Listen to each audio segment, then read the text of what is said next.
Most folks don't make it through their spiritual awakening. Not because their bodies give out, but because something far more fragile snaps. The identity they've spent years, even decades, defending. Awakening ain't no gentle invitation.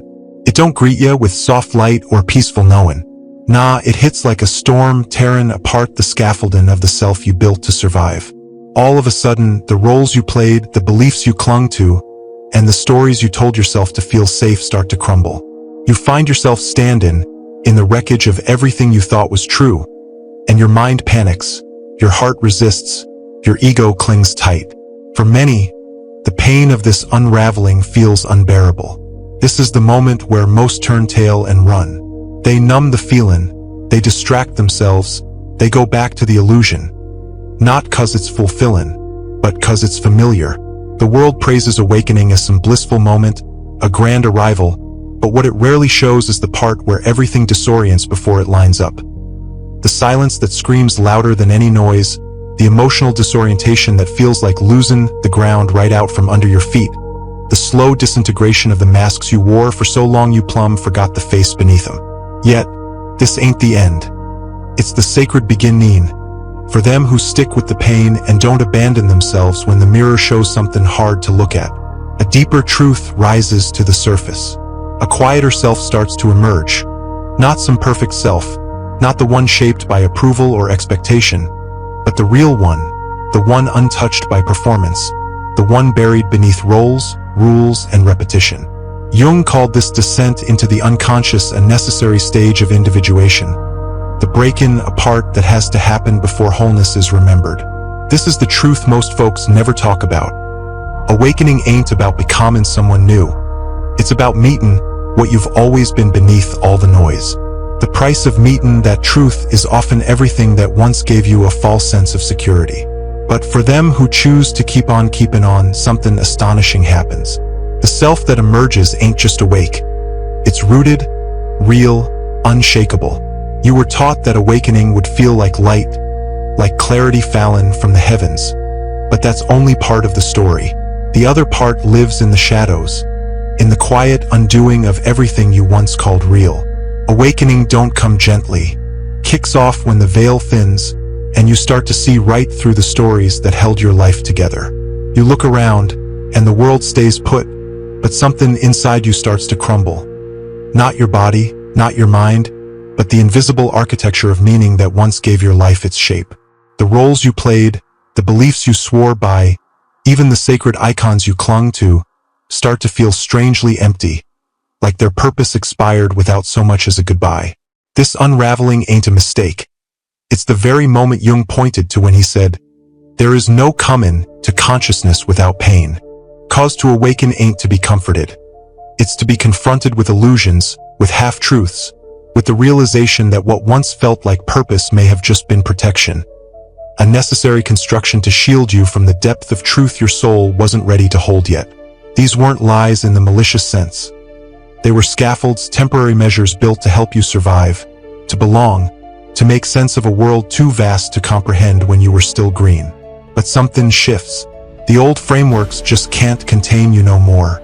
You start to feel like a stranger in your own life, going through motions that once made sense but now feel hollow. This is the rupture, the existential ache, the invitation to dive deeper. You ain't satisfied with surface meanings or secondhand beliefs no more. The structures collapse, not to punish you, but to set you free. This collapse ain't the end of meaning. It's the beginning of truth. When your world starts to dissolve from the inside out, you ain't fallen apart. You're fallen into awareness. Though the descent feels like a crisis, it's the soul's quiet revolt against a life that don't reflect its depth no more. This is the moment you stop performing and start awakening. Not in the light, but in the sacred dark. From that dark, something real starts to stir. Something ancient starts to stir within you. Not new, but long forgotten. It ain't loud. It don't come with a parade. It whispers through the emptiness you now feel in the places that once made you feel alive. You notice it first in the stillness, in the quiet ache that don't go away no more. The dreams you once chased feel strangely distant, like they belonged to another version of you. The people who once reflected your identity don't feel like home no more. The things that used to spark desire now pass right through you without meaning. What once brought comfort now feels like a distraction from something deeper that refuses to stay buried. This ain't confusion. This is the slow unfolding of an inner death. The ego, the identity you built to survive, starts to dissolve. This ain't poetic talk. It's a psychological reality. Your sense of self starts to unravel. You don't recognize your own reflection no more. The voice that once narrated your life starts to feel like an echo of someone you ain't no longer. This is what Jung alluded to when he spoke of the confrontation with the unconscious. What awakens is sacred, but it requires the collapse of the false self that stood in its way. Yet the ego don't surrender quietly. It resists, it cries out, it pleads for the familiar, tells you that you're lost, broken, and mistaken. It urges you to retreat into the numbness of old patterns. It labels this. The voice that once narrated your life starts to feel like an echo of someone you ain't no longer. This is what Jung alluded to when he spoke of the confrontation with the unconscious. What awakens is sacred, but it requires the collapse of the false self that stood in its way. Yet the ego don't surrender quietly. It resists, it cries out, it pleads for the familiar, tells you that you're lost, broken, and mistaken. It urges you to retreat into the numbness of old patterns. It labels this process with words like confusion, sadness, and failure. But these ain't nothing but the defenses of a structure that knows it's crumbling. The pain you feel ain't proof of something wrong. It's the pressure of truth trying to break through the shell of illusion. If you resist this inner death, the suffering sharpens. If you fight it, you might feel like you're unraveling into madness. But if you surrender, not passively, but with presence, you'll feel the tearing open into something eternal. You'll touch the part of you that was never lost, only hidden. In that moment, you'll realize that what's dying ain't your life, but the image of you that was never whole to begin with. This is why most folks can't complete their awakening. The death of the ego feels too much like the end. But for those who stay, what awakens ain't perfection, but presence. Not certainty, but truth. Not more of what you were, but something entirely new. Not an addition, but a return. You were taught how to succeed in the world, how to blend into its rhythm, how to wear the faces it deemed acceptable. But you were never taught how to be whole, how to fall inward, how to unravel the polished surface and meet the rawness that lives beneath the persona. So when the descent comes, it feels like ruin. But this descent ain't your end.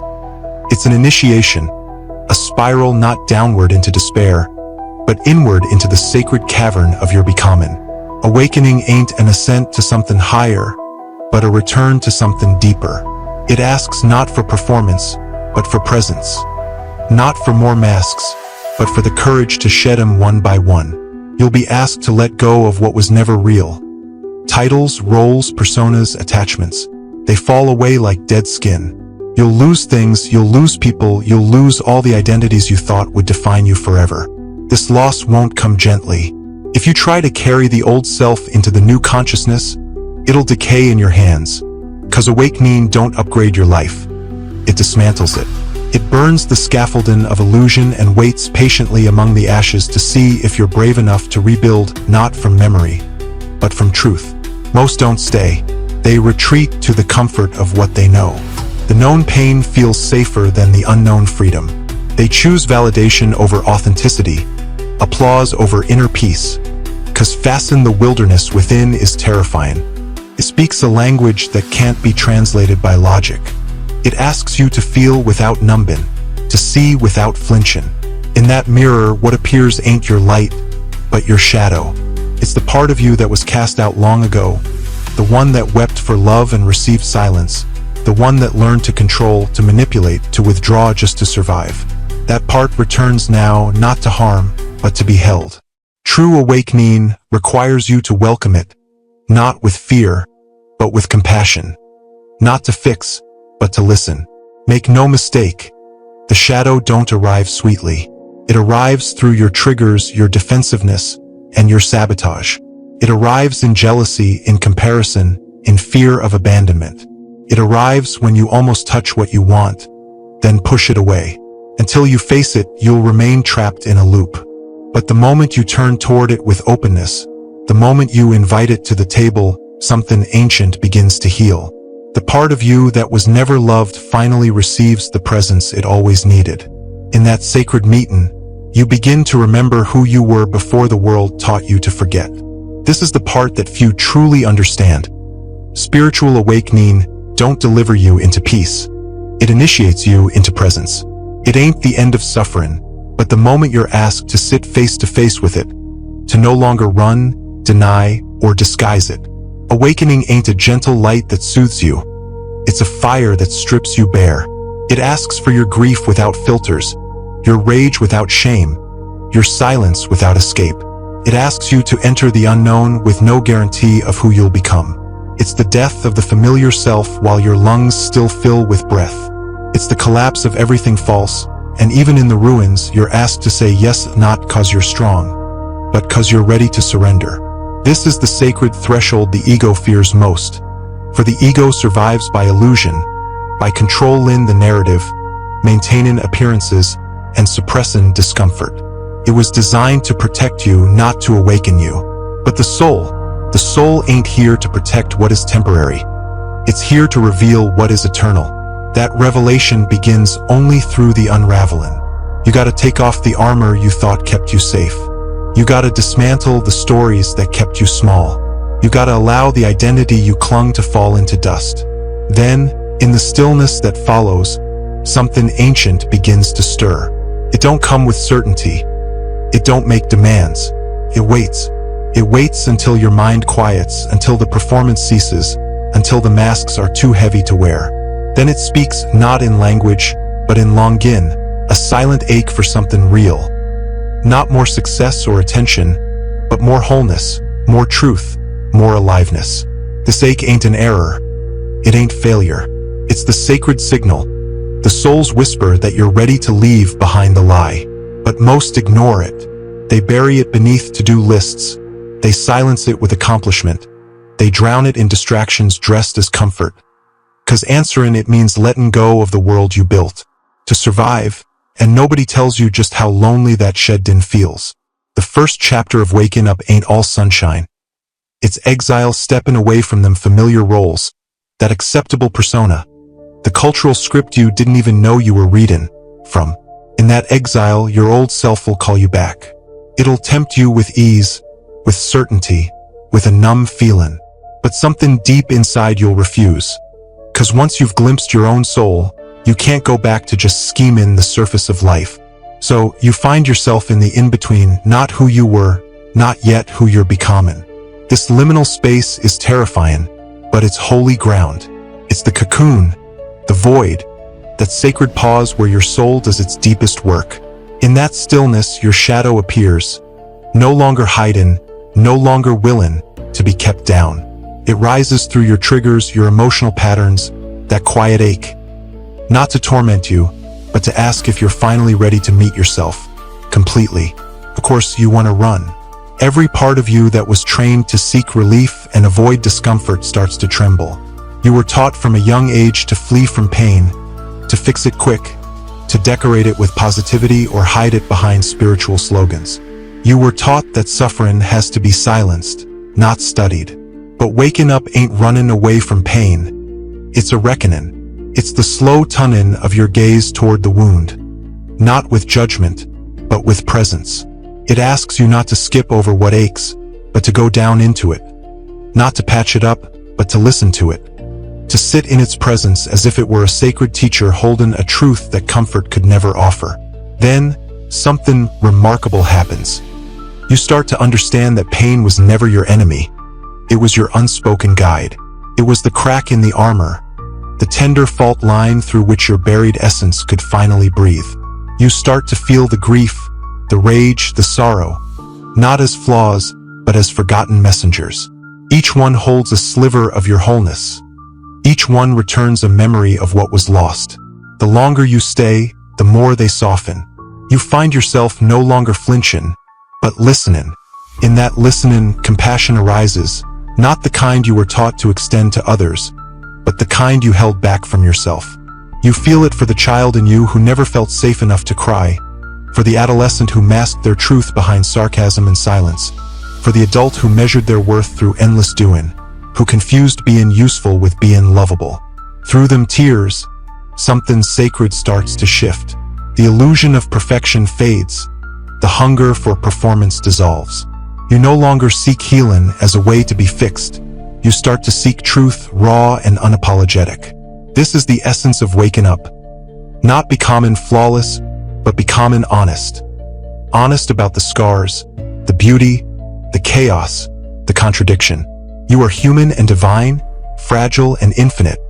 And the soul doesn't ask you to choose between them. It asks you to embrace both. When you do, truth becomes your foundation. Not the kind of truth that needs defending, but the kind that sets you free. You no longer beg for validation from places that can't hold your light.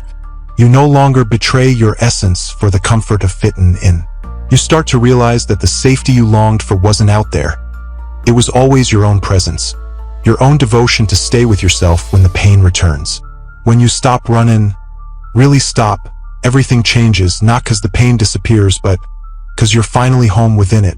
This is the threshold most never cross, not because they lack strength, but because they were never taught the sacred art of remaining in the discomfort long enough for it to transmute, remaining in the unknown without reaching for false certainty, remaining with the soul until it finally finds the words it was never given. Yet, here you are, remaining.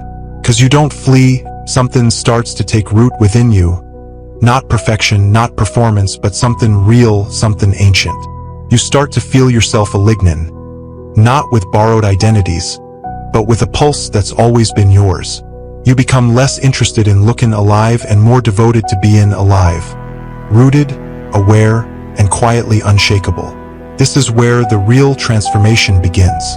You start to notice how much of your life wasn't truly your own. How many of your dreams were inherited, not chosen? How many of your desires were shaped by fear and molded by generations who knew survival but not wholeness? You start to see the masks you wore, not to deceive, but to be loved. You see how often you traded your truth for safety, your essence for acceptance. In this seeing, a holy fire rises, not the fire of destruction, but the fire of remembrance, a sacred anger. There's thunder in the chest that says, I wasn't born for a life of sleep. It ain't regression, it's resurrection. It's the fierce return of a self you abandoned, only because nobody showed you how to keep it alive. From that place, your voice starts to shift. You speak less to please and more to stand. You say no with clarity, yes with peace. You no longer dilute your truth for comfort or explanation. You no longer apologize for being whole. The world, which once found you familiar, now finds you mysterious. You're no longer a pattern that it can predict. You're no longer a reflection of its fear. You become a living mirror, exposing unconsciousness simply by walking in your light. This is embodiment, not the projection of healing, but the quiet, daily choice to become it. Not the performance of waking up, but the devotion to live in it, especially when it costs you. Some days it will look like tears behind the wheel as your nervous system unwinds lifetimes of suppression. Certain days might echo with silence in a room once brimming with voices. Now only the absence remains. Other days it might feel like grieving a life built on love, yet no longer aligned with the person you've evolved into. But beneath it all, something unshakable remains. The truth that you're done proving yourself. You're no longer chasing, you're simply being. That's more potent than any performance you were ever taught. This is the hidden cost of becoming. You don't just shed illusions, you shed the very skins of who you thought you were. The names you clung to, the comforts that once shaped you, the scaffolding you built to hold yourself together begins to crumble, and you realize it no longer supports your truth. It cages it. In the quiet that follows, there's no immediate clarity, no new identity rushing to fill the void. There's only vastness, a sacred emptiness where the old can't survive, and the new is yet to take root.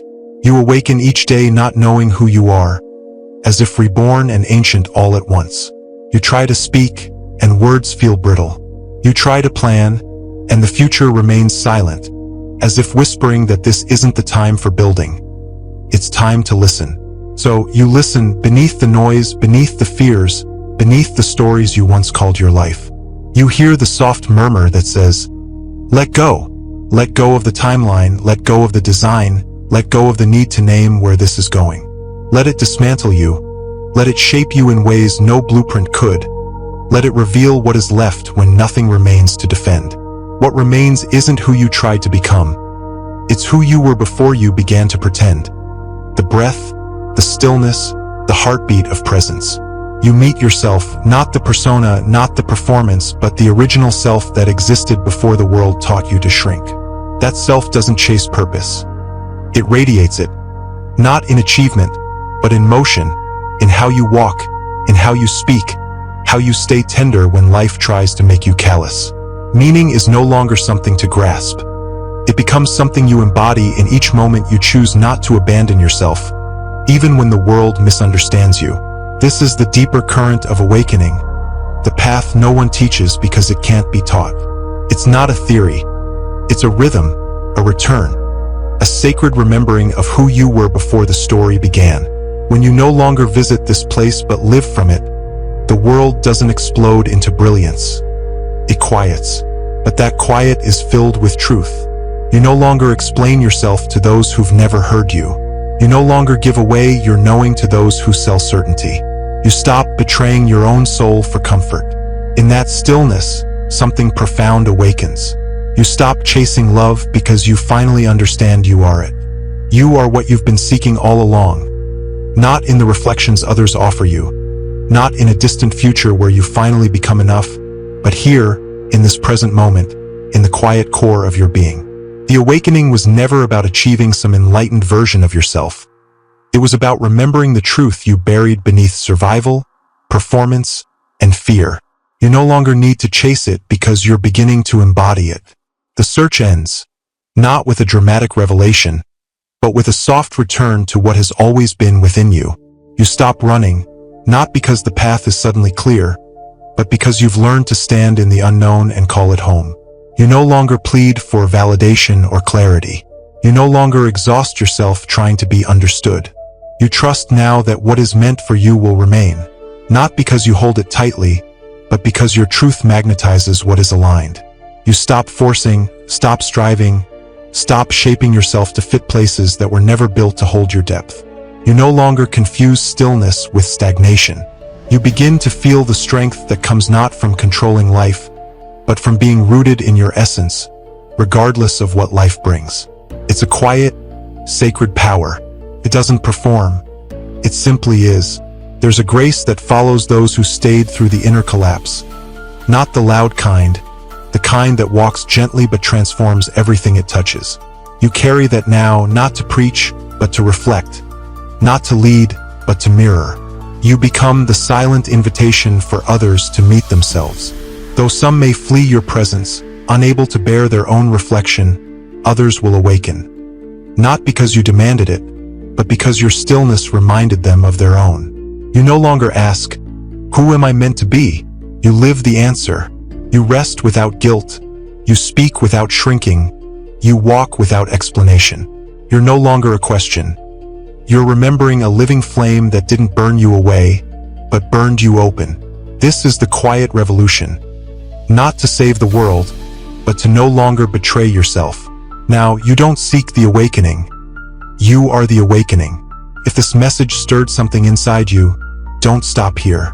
The next video will take you deeper into healing, growth, and self-discovery. It might just be the breakthrough your soul has been waiting for. Tap into it now. Hit subscribe, turn on notifications, and join a community committed to truth, transformation, and real inner change. You're not alone on this path. I'll meet you in the next video, where we continue becoming who we were always meant to be.